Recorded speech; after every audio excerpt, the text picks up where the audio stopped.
세간의 화제를 모은 사건 사고 속 법적 쟁점 짚어보겠습니다. 손수호 변호사와 함께합니다. 네, 어서 오세요. 네, 안녕하세요. 네, 먼저 김호중 씨 사건부터 짚어보겠습니다. 네. 김호중 씨 사건 계기로 국민들이 음주 측정 방식에 대한 관심이 많아졌어요. 네, 지금 수사는 어디까지 진행됐습니까?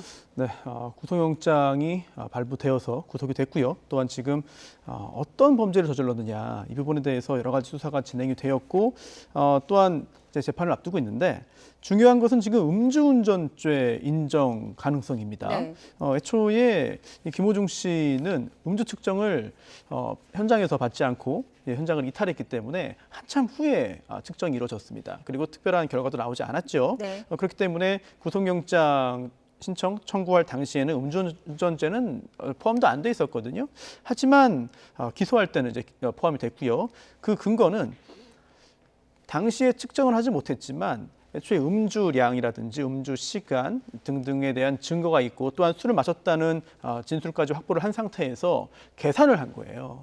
계산을 해봤더니 이거는 음주운전 처벌 기준인 0.03%를 훨씬 초과하는 수치가 나왔다, 계산되었다라고 보아서 현재 그 부분에 대한 쟁점, 그리고 경찰이 그 부분에 대한 설명 등을 이어나갔습니다. 네, 위드마크 공식에 가장 낮은 수치를 적용했다고 하는데 이게 어떤 말인가요? 네, 조금 전에 드린 말씀에서 이제 이어지는 부분인데요. 경찰이 계산을 하는데 계산이라고 하는 것은 이렇게 이해하시면 됩니다. 술을 마시고요. 그 다음에 어느 정도 시간이 흘러서 운전을 합니다. 그리고 또 역시 한참 시간이 지나서 음주 측정을 했다면 중요한 것은 운전 당시의 혈중 알코올 농도가 법적 처벌 기준을 상회하느냐 여부인데요. 그렇다면 그 운전 당시의 측정 결과가 없다면 그 이전의 음주 상황 또는 그 한참 후의 측정 결과 등을 토대로 계산을 해야 되는데 그때 계산할 때 적용하는 공식이 바로 위드마크 공식이고요. 역추산하는 거죠. 그렇습니다. 가장 기본적인 것은 알코올이 우리 몸에 들어오면 일단 흡수가 되고 대사가 됩니다. 네. 그 과정에서 시간이 흐르면서 혈중 알코올 농도가 올라갔다가 내려가거든요. 네. 이런 것들을 일정한 기준에 따라서 계산할 수 있다. 그 계산 공식이 바로 위드마크 공식인 것이죠. 네. 김호중 씨가 어쨌든 사건 현장에서 도망갔다가 시간을 벌어서 이렇게 복잡한 과정을 거쳐 수사를 하는 거잖아요. 그런데 이런 꼼수를 써서 무죄를 받은 사례도 있잖아요. 그렇습니다. 사실 무죄 받은 경우보다도 무죄를 받았다는 것은 재판까지 갔다는 얘기잖아요. 네. 아예 기소가 안 되는 경우가 훨씬 많습니다. 입증이 안 돼서요. 그렇습니다. 입증되지 못할 것이라고 판단해서 기소조차 하지 않는 경우들이 많고요. 그리고 또 설령 기소했다 하더라도 유죄의 증명이 되지 않는 경우들이 굉장히 많고요. 또 경찰은 지금 가장 보수적인 값을 적용했다고 했는데 네. 아까 그 부분에 대한 설명이 좀 부족했던 것 같거든요. 왜냐하면 위드마크 공식이라고 하는 것은 여러 가지 요소들이 있습니다. 변수가 있습니다. 성별, 체중, 알코올 분해 능력, 주종, 음주량, 음주 시간, 안주 섭취 여부 등등등 다양한 게 있는데 네. 여기 하나의 요소마다 전부 다 보수적으로 보고 또한 김호중 씨에게 유리하게 봤다는 거죠. 네. 그렇게 나온 결과도 유죄 판결을 받을 수 있다는 것이 경찰의 결론이고 네. 또 법원이 그걸 판단해야 되는데 그런데 법원의 입장은 약간 다릅니다. 왜냐하면 기본적으로 위드마크 공식을 적용해서 나온 결과를 가지고 유죄 판결을 내릴 수 있다는 입장이에요. 네. 하지만 구체적인 사안들을 볼 때는 약간 경찰이 낙관적으로 보기는 어려워 보입니다. 왜냐하면 예전에도 위드마크 공식을 적용해서 당시의 기준인 0.05%를 조금 넘는 것들 기소했지만 무죄 판결 나온 게 많거든요. 네. 예를 들어서 사례가 굉장히 많습니다만 1시간 후에 측정했는데 0.054, 0.052가 나온 경우라든지 아니면 대략 6시간 후에 측정했는데 0.0503이 나왔다든지 네. 근소하게 상회하는 경우에는 무죄 판결이 나온 경우들이 있고요. 네. 또한 그거보다 훨씬 더 높게 결과가 나왔지만 위드마크 공식을 통해서 나온 결과를 가지고 합리적인 의심의 여지가 없을 정도로 유죄의 확신을 가질 수 없다면서 무죄 판결을 내린 경우들이 굉장히 많아요. 네. 그렇다면 과연 경찰이 유죄 판결을 자신하고 있지만 과연 법원에서 어떤 결론이 나올지는 현재로서는 속단하기 힘든 것 같습니다. 네. 그렇게 현장에서 도망가서 시간을 버는 꼼수가 통한다면 법적 보완이 필요한 거 아니겠어요? 그렇습니다. 그런 보완을 위한 노력들과 논의들이 굉장히 오래 지속이 되고 있는데 방법이 다양하게 제기되고 있습니다. 왜냐하면 그 중에 하나가 네. 아예 계산 공식을 법제화하자는 거예요. 법제화하자. 네, 그 위드마크 공식이라는 게 있는데 사실 이게 법에 있는 건 아니거든요. 네. 이건 참고사항인가요? 네, 법령에 있지는 않습니다. 네. 그렇기 때문에 아예 법에 그런 계산 방식을 넣어서 그에 따라서 나온 결과를 가지고 음주운전죄 처벌할 수 있도록 하자라는 논의가 있고요. 다만 그 공식을 만들었을 때 과연 과학적으로 얼마나 확실하게 증명이 되느냐, 믿을 수 있느냐에 대한 논란은 좀 있습니다. 그리고 또 두 번째는 음주운전 측정을 할 때, 음주 측정을 할 때 거부하잖아요. 그러면 음주 측정 거부죄가 따로 있습니다. 그래서 음주운전을 한 것처럼 거의 비슷하게 처벌이 돼요. 아, 형량이 비슷한가요? 그렇습니다. 그렇기 때문에 오히려 경우에 따라서는 실제 음주량의 혈중 알코올 농도에 따른 처벌보다 더 강한 처벌을 받는 경우도 있거든요. 그래서 이러한 것에 착안해서 음주 후에 사고를 내고 또는 음주 후에 현장을 이탈해서 오랜 기간 잠적해 있거나 측정을 피하는 거죠. 아니면 뭐 이른바 술탁이라는 은어를 쓰기도 합니다만 측정을 곤란하게 하기 위해서 바로 그냥 술을 더 마셔버린다거나 이런 수사 방해 행위를 할 경우에는 음주운전 역시 그 경우에도 음주운전과 비슷한 수준의 처벌을 하자는 논의들이 있습니다. 하지만 아직까지 법제화가 되지는 않은 상황이죠. 한편 김호중 씨의 구치소 환경도 논란이었어요. 식단이 공개됐다고요? 그렇습니다.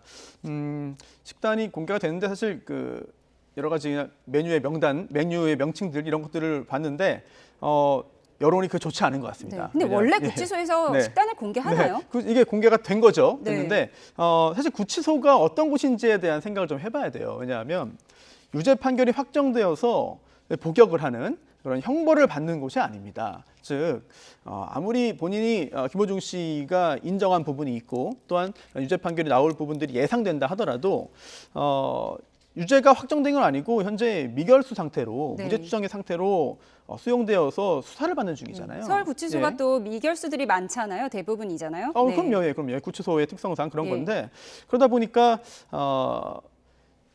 무죄 상태로 수사를 받고 재판을 받는 상황에서 어떤 형벌을 가할 수는 없거든요. 하지만 이런 법적인 부분이고 또 정서적인 부분에서는 아니 잘못을 했으면 특히 경찰을 속이려고 하고 대중을 기만한 상태에서 나중에 거짓말한 부분들을 실토하고 이렇게 구치소에 갔으면 더 고생을 시켜야지, 더 힘들게 만들어야지 왜 저렇게 편하게 놔두냐라는 그런 대중들의 어떤 공분이 좀 있는 것 같은데요. 뭐 법적인 어떤 그런 분석이라든지 해설보다도 그동안 이 사건 수사 과정에서 김호중 씨 측이 보여준 여러 가지 경찰을 무시한다거나 또는 대중을 무시한다거나 뻔한 거짓말을 한다거나 하나씩 발뺌을 한다거나 또는 증거인멸을 꾀한다거나 이런 부분들에 의한 여론이 굉장히 크게 악화됐다는 어떤 좀 증거인 것 같습니다. 식단이야 김호중 씨만을 위한 식단은 아니었고요. 그런데 김호중 씨가 지금 독방에 수감돼 있다고 알려져 있거든요. 특혜 논란도 일고 있는데 어떻게 보세요? 특혜라고 보기는 어려워 보입니다. 그동안 이제 형집행법 등을 보면은 독거 수용과 혼거 수용이 있는데 기준이 뭔가요? 원래는 독거 수용이 이제 일반적인 원칙입니다. 교도소의 경우. 하지만 현실적으로는 그렇지 못하죠. 그렇기 때문에 혼거 수용을 하는데 실질적으로는 대부분 혼거 수용이고 특별한 경우에 이제 독거 수용, 독방에 이제 들어가게 되는데요. 이 교정 당국이 이렇게 밝혔어요. 유명인이고 그리고 또 유치장에 있다가 왔기 때문에 뭔가 좀 어떤 상황인지 어떤 인물인지 어떤 상태인지 등등을 판단할 시간이 필요하다. 그래서 그 후에 이제 혼거 수용이 될 수도 있지만 하지만 현재로서는 계속해서 이제 독방에 있을 가능성이 높다라고 했는데요. 다른 사람 이제 여러 사람이 있다 보면은 안전상의 문제가 있을 수도 있고요. 그리고 또 유명인 또는 또 돈이 많을 것으로 보이는 사람의 경우에는 괴롭히는 경우보다도 오히려 정반대의 경우들이 많이 발생해요. 반대라는 게 친해지고 싶어하는 거? 네, 그렇습니다. 그래서 뭔가를 제안하거나 제시하거나 또는 가까이 다가가려고 하다가 그게 뜻대로 되지 않으면 그다음에 또 돌변해서 뭔가 위협을 하는 경우들이 있거든요. 그렇다면은 이걸 뭐 특혜라고 보기보다는 오히려 안전상의 조치라고 보는 것이 더 타당하지 않을까 싶습니다. 네, 알겠습니다. 다음 주제 보겠습니다. 밀양 성폭행 사건이요. 20년이 지났는데 이제 와서 재조명된 이유가 뭐죠? 사실 이 사건은 그 당시에도 여러 언론이 굉장히 깊게 취재를 했고 또한 여러 보도들을 통해서 많은 사람들이 이제 공부를 했는데 YTN도 열심히 취재를 당시에 했던 기억이 나고요. 시간이 많이 지났습니다. 하지만 어떤 유튜버가 당시 가해자들에 대한 신상을 공개하면서 다시 많은 사람들이 이 사건에 대해서 새롭게 알게 되고 또한 과거의 기억을 떠올리게 되는데요. 가해자들은 당시에 처벌도 받지 않았고 또한 지금 잘 먹고 잘 산다, 부유하게 산다, 유명해지기도 했다. 반면 피해자는 여전히 굉장히 힘들게 살고 있다. 이런 이야기들이 다시 한번 이제 나오면서 많은 사람들이 더욱더 큰 관심을 갖게 되는 것 같습니다. 네. 그런데 가해 학생이 44명인데 한 명도 형사처벌을 받지 않았다. 어떻게 가능한 거죠? 이게 20년 전이잖아요. 지금은 법 규정도 많이 바뀌었고 또한 네. 법문화도 많이 바뀌었고 분위기도 상당히 많이 바뀌었습니다. 그래서 지금으로서는 사실 상상하기 힘든 일인데 네. 그 당시는 달랐어요. 그래서 어떻게 달랐어요? 네, 일단 44명 중에서 가담 정도라든지 범행의 정도 등을 다 고려해서 등급이 좀 나뉘지 않겠습니까? 그래서 비교적 가벼운 경우에는 곧바로 이제 소년부로 보냈고, 그리고 또 좀 무거워 보여서 재판으로 보냈지만 법원이 보기에 또 이거는 보호 처분이 필요하다, 보호 처분이 적당하다라고 보아서 형사 처벌을 하지 않고 소년부로 보낸 경우도 있고요. 그리고 또 당시에는 강간죄나 강제추행죄 등이 친고죄였습니다. 즉 고소가 있어야 처벌이 가능하고요. 또한 고소를 했다 하더라도 고소를 취소하면, 즉 취하하면 처벌할 수 없는 상황이었거든요. 그런데 당시에 피해자의 보호자가 친권자가 피해자들과 합의를 이제 하면서도 합의금도 받았거든요. 네. 그렇기 때문에 당시에 법적인 처벌로 이어지지 않았던 이런 내용들이 언론에 보도되었습니다. 네, 그럼 지금 기준에서 본다면 처벌 수위가 달랐을까요?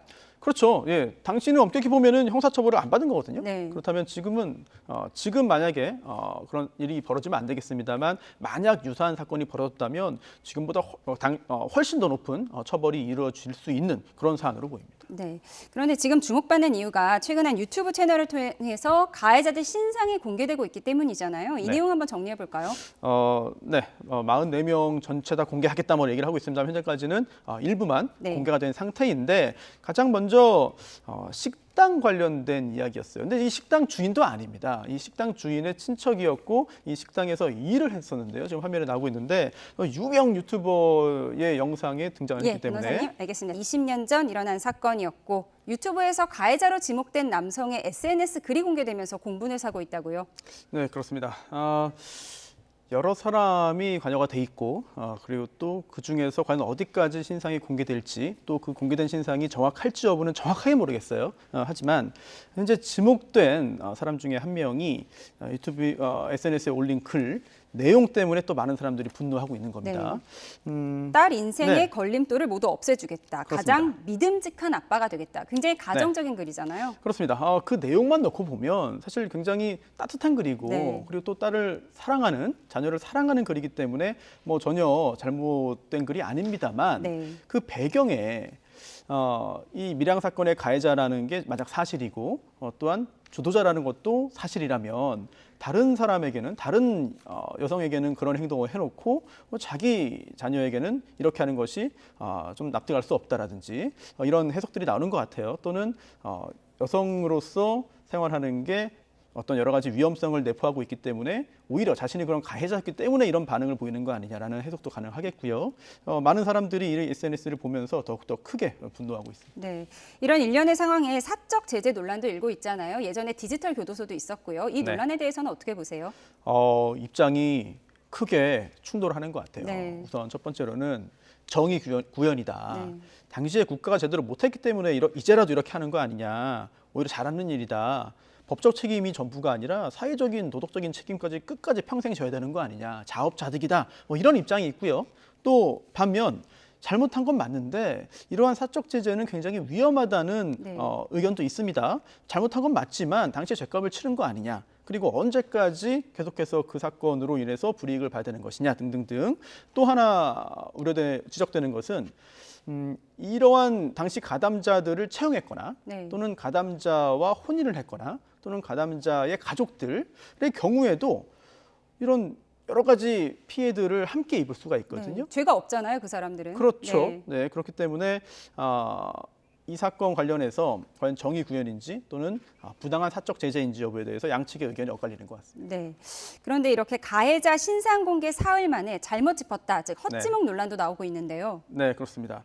우려했던 일이죠. 네. 네, 우려했던 일이고 그동안 온라인상에 여러 가지 이야기들이 있었습니다만 이번엔 사실이 아닌 것으로 드러난 거예요. 근데 이 가해자들의 신상을 직접 공개한 그 유튜브에 올라온 내용은 아닙니다. 예, 그 내용을 보고 네. 이제 네티즌들이 추정을 해가지고 이 사람이 여자친구일 것이다 그 공개된 사람의 여자친구일 것이다라고 글을 썼고 그게 크게 확산이 된 건데요. 그 당사자가 아니라고 해명을 했어요. 나는 아니다. 저는 그 공개된 사람의 여자친구가 아니다라고 이야기를 했고요. 그리고 강력한 법적 조치를 예고했습니다. 그러자 해당 유튜버도 아니라고 하니까 더 이상 공격하지 말아달라라는 글을 올리기도 했는데요. 이러한 혼란이 앞으로도 계속 발생할 수 있어요. 네. 즉 국가 공권력이 정확하게 파악을 하고 검토를 해서 확인을 한 다음에 하는 일이 아니라 개인이 하는 일이잖아요. 그렇다면 착각도 있을 수 있고 오류도 있을 수 있고 또는 누군가가 이걸 악용할 수도 있습니다. 그래서 누군가에게 해를 주기 위해서 거짓 정보를 일부러 제보할 수도 있거든요. 여기에 따른 사회적인 혼란이 앞으로 커지지 않기를 바랄 뿐이죠. 한번 공개되고 나면 그게 사실이 아니더라도 피해를 보상받을 수가 없잖아요, 사실상. 어떤 잘못을 한 사람을 상대로 해서 어떤 형사적인 조치 또는 민사적인 조치를 취할 수는 있겠습니다만 사람들이 한번 저 사람이 그때 그 사람이래, 그 사람의 애인이래, 그 사람의 가족이래 등등등 얘기를 들으면 그 후에 아니라는 해명이 나와서 확인이 돼도 잘 기억을 못합니다. 네, 낙인이 돼버리죠. 네, 평생 피해가 남을 수 있는 굉장히 심각한 사안인 거죠. 네. 그런데 가해자들이 많다 보니까 가해자들이 서로를 제보하면서 나는 아니다 이렇게 유튜버한테 말하고 있다는데요. 이 부분 짚어주시죠. 이것도 그 해당 유튜버가 저는 누군지도 모르겠고 또한 네. 얼마나 믿을 수 있는지 또한 진실만을 말하는지 잘 모르겠어요. 네. 그렇기 때문에 이렇게 가해자들이 서로 다른 가해자들의 가담자들의 이야기 정보를 제공하면서 나는 빼달라고 말을 하는 게 정말 사실인지 확인이 되지 않은 것이고요. 유튜버의 주장이죠. 네네. 그리고 또 그런 이야기를 한 사람이 일부 있다 하더라도 뭐 수십 명 또는 전부가 그렇게 한다고 보기도 좀 힘들 것이고요. 오히려 이런 일이 있지 않은데도 좀 더 유도하기 위해서 이런 이야기를 할 가능성도 배제할 수는 없는 것입니다. 물론 이 유튜버가 굉장히 순수한 정의감과 분노에 의해서 이런 행동을 할 수도 있습니다만 그 외에 유명세를 얻기 위해서나 또는 수익사업 목적이거나 아니면 누군가를 지목해서 해를 입히기 위한 목적일 수도 있는 거거든요. 네. 현재로서는 여러 가지 가능성을 열어둬야 되는 것이니까 그런 상황에서 이렇게 서로 정보를 준다는 것이 과연 어디까지가 진실일지 아직까지 확인되지는 않은 것 네. 같습니다. 가해자 신상 공개를 조심해야 할 부분이 피해자가 원치 않을 수가 있잖아요. 네. 해당 유튜버는 피해자 측의 동의를 받았다고 했지만 또 피해자 네. 측은 그런 적이 없다라고 밝히고 있어요. 그렇습니다. 그렇기 때문에 이 유튜버의 이야기가 어디까지 진실이며 어디까지 믿을 수 있는지 좀 의문이 생기는 거예요. 물론 그 행위 자체가 많은 사람들에게 시원함을 주고 또 많은 사람들이 지지를 하고 있습니다만 과연 나중에 시간이 흐른 뒤에 평가할 때 어떻게 될지는 아직까지 모르는 건데 피해자 측이 이 가해자들의 신상 공개에 대해 동의한 적이 없다는 입장을 밝혔어요. 네. 만약 그렇다면 이 유튜버가 착각을 한 것인지 혹은 어떤 혼선이 있었던 것인지 아니면 공개하겠다는 통보만 하고 동의를 받지 못한 것인지 등등등 여러 가지 좀 논란이 이어질 수밖에 없어 보입니다. 네. 예, 엄청난 공분을 부른 사건이에요. 그런데 20년이 지났고요. 재수사는 불가능하다고요. 그렇습니다. 지금 상황에서는 물론 어떤 의미로 또 어떤 심정으로 이런 주장이라든지 요청이 나오는지는 알겠습니다. 당시에 너무 처벌이 제대로 이루어지지 못했다. 그리고 수사 과정에서 말도 안 되는 일들이 있었다. 경찰이 오히려 이 피해자에게 해서는 안 되는 말들을 하고 또한 가해자 부모들이 오히려 피해자 가족들을 모욕하는 등등 있을 수 없는 일들, 믿을 수 없는 일들이 있었기 때문에 제대로 수사하자, 제대로 처벌하자, 강력하게 응징하자라는 생각을 할 수도 있습니다만 네. 사실 국가의 형사처벌이라는 것은 제도가 있고 또한 규정이 있거든요. 그 규정에 따라서 해야 되는 것이기 때문에 현재로서는 심정은 이해하겠습니다만 법적으로는 가능성이 존재하지 않는다고 봐야겠죠. 네, 알겠습니다. 앞으로 사건 지켜보도록 하겠습니다. 네, 다음 사건 보도록 하겠습니다. 태국에서 가져온 젤리를 나눠 먹었다가 마약 투약 혐의를 받은 남매 사건인데요. 경찰에서 무혐의 처분을 받았다고 합니다. 어떤 내용인가요? 네, 약 2달 전인데요. 4월 12일에 서울 서초구의 한 아파트에서 한 남매가 젤리를 나눠서 먹었습니다. 그런데 동생이 배가 아프다면서 고통을 호소했어요.